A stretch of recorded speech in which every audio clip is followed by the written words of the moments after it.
Seattle really is just a big neighborhood. It was a place for us to grow. We all have a gift of some sort. It's just my vision of what I see. Theater allows you to hit harder and be more. There's a sense of hope that your story will survive longer than you will.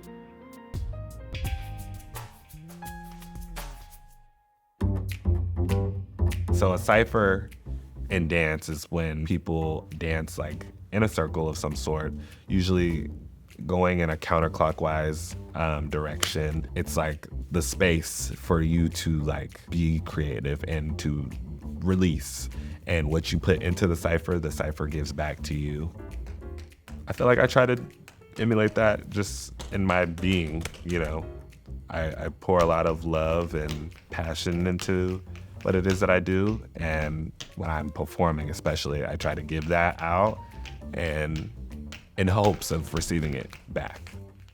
Growing up, like my 3 areas of life were always school, dance, and home. Oftentimes, school and home life were like the stressors. And dance would be the one place that I'd come to where it's like, while I'm here, I'm able to just be here and be present. Everything else doesn't matter right now. So my Nana, she went to church one day and Northwest Tap had a group of kids, went to go perform. She came back to our house and was like, oh my God, I saw Cipher performing today.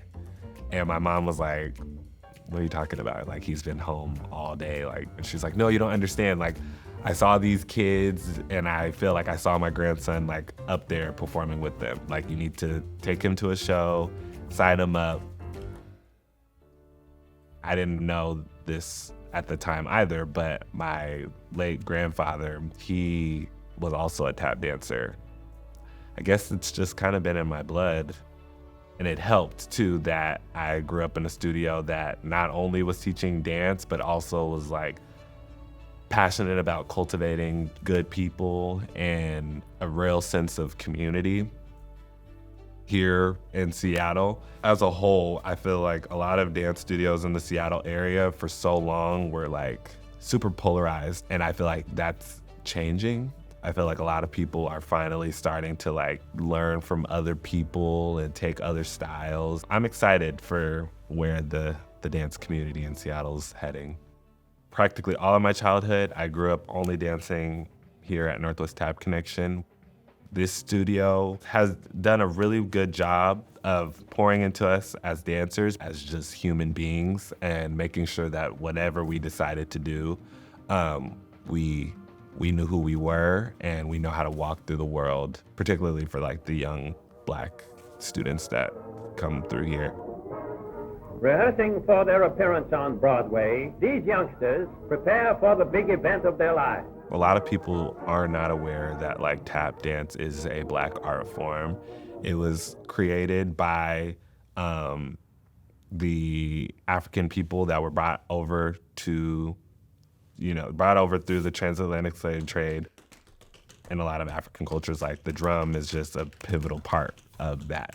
But when the drum was taken away because slave captors felt like they were communicating via the drum, because Black people are just so amazing and innovative in all of the things, they started to create rhythms with their body. And tap actually was like the hip hop of that time. Like how people like really feel like hip hop is like the popular music of our time, and you see like all of these hip hop dances, like that's what tap was. And so it was jazz and tap dance.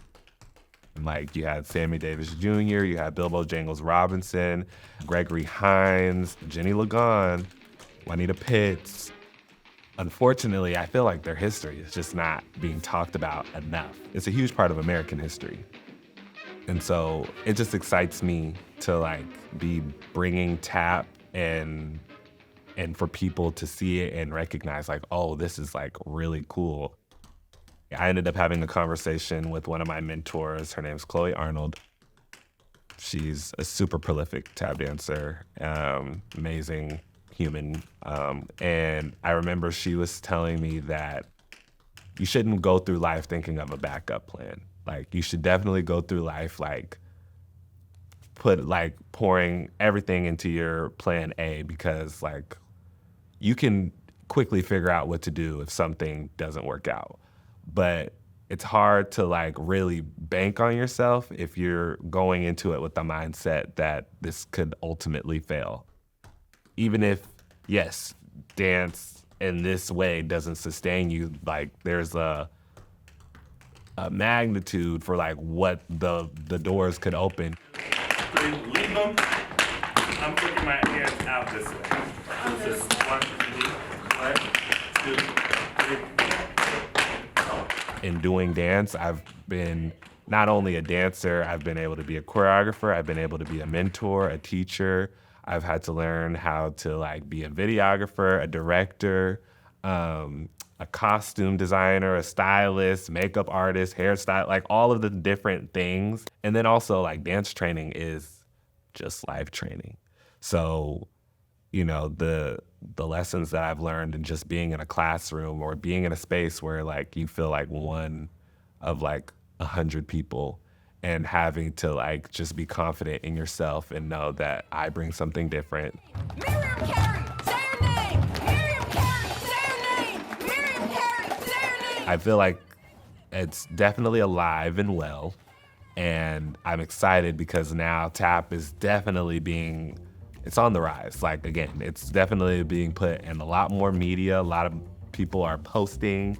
Tap is featured in like films again. But I was inspirited to be in the room with like people that I grew up watching in like movies and stuff. It was just really cool. And then to like have that moment of like, okay, I'm here. And so just as talented as they are, I was talented enough to be here. And I think something that I carry with me like now, and I say it to myself often, is that any room that I enter, I'm qualified to be there. Like if I wasn't qualified to be there, I literally wouldn't even be in the room. That just helps me feel